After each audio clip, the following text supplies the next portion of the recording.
Y nos dice que es un buen panorama, así que ahí está, pues la estamos mostrando. ¡Qué rico! Ya, señor director, usted que nos está viendo, 7:44 minutos y por supuesto vivió el temblor de 5,9 grados que se vivió en la zona central. No estamos en tiempo de colegio, pero ¿qué pasa si los temblores continúan cuando nuestros niños estén en el colegio? Para eso queremos hablar con el prevencionista de riesgos, el profesor Pedro Abarca. Profesor, ¿cómo está? Buenos días. Muy buenos días. Le hago una consulta inmediato. Muchas veces antes, los años 80, nos decían que nos metiéramos debajo de la mesa para protegernos. Después nos hablaban del triángulo de la vida, es decir, poniéndonos a un costado por si caían cosas, caían en forma diagonal.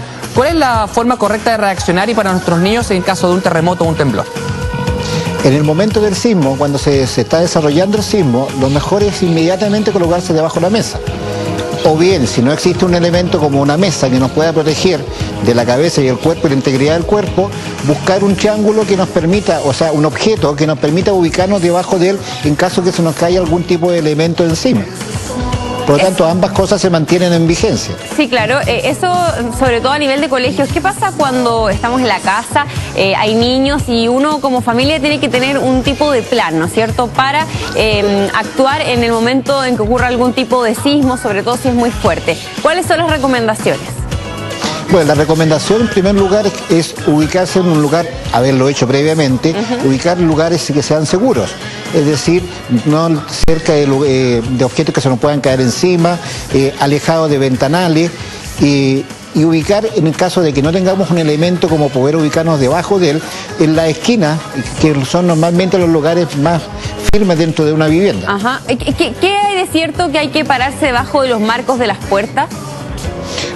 Permite también una buena, dependiendo de la construcción, pero es también un buen lugar constructivo, que nos permite, estructural digamos, que nos permite dar un cierto grado de seguridad. Esto solo se aplica mientras no sea una vivienda de adobe o de material ligero, donde en ese caso hay que salir inmediatamente. Profesor, muchas de las personas están usando WhatsApp en el caso de la zona costera para comunicarse con sus hijos. ¿Cuál es la recomendación? Hay que tener un proceso dentro de la familia porque en el caso de Valparaíso, por ejemplo, cualquier ciudad costera, si hay un terremoto y un miedo de un tsunami, y uno lo que hace principalmente es ir a buscar a sus niños al colegio, pero tal vez el colegio ya evacuó a los niños. En ese sentido, ¿usted qué recomienda? ¿Hay que tener un proceso familiar interno? O sea, siempre hay que tener un proceso en caso de emergencia, qué hacer. Así como cuando visitamos un mall o cuando vamos a la playa, qué hacer en caso de. Siempre estar preparado, estableciendo fundamentalmente puntos de encuentro, donde nos vamos a reunir. Y tenemos claro que cuando ocurre una emergencia de esta naturaleza, suele las comunicaciones cerrarse. Por lo tanto, lo mejor es comunicarse a través de mensajes de texto y en lo posible tener claro dónde vamos a juntarnos todos.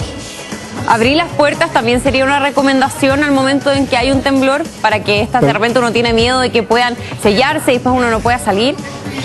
Bueno, generalmente se dejan las puertas abiertas en caso de que justamente que se pueda producir algún tipo, rara vez puede ocurrir, pero en caso que se pueda producir una juntura, o sea, un sellamiento, normalmente se abre la puerta y no se sale hasta que no sea seguro salir, es decir, una vez que haya pasado el sismo. Profesor Pedro Abarca, profesor de prevención de riesgos de la UBO, muchas gracias por estar con nosotros esta mañana. Gracias a ustedes, pues. Buenos días. 7:47 minutos, escríbanos a @hora07 la red y sea parte de las noticias, como lo es siempre nuestro Francisco Sanfurgo, que ya está en nuestro